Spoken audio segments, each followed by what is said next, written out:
Mas natutuwa ang Diyos kung kahit may problema tayo, nagsisimba tayo.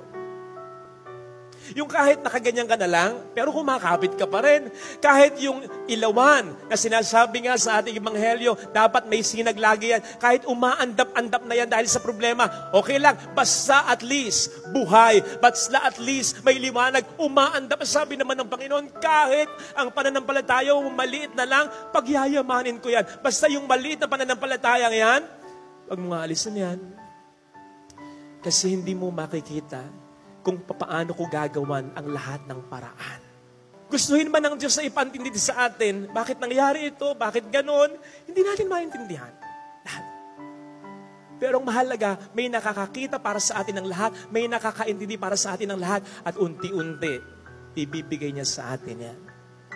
Basta kapit lang, all things will work out.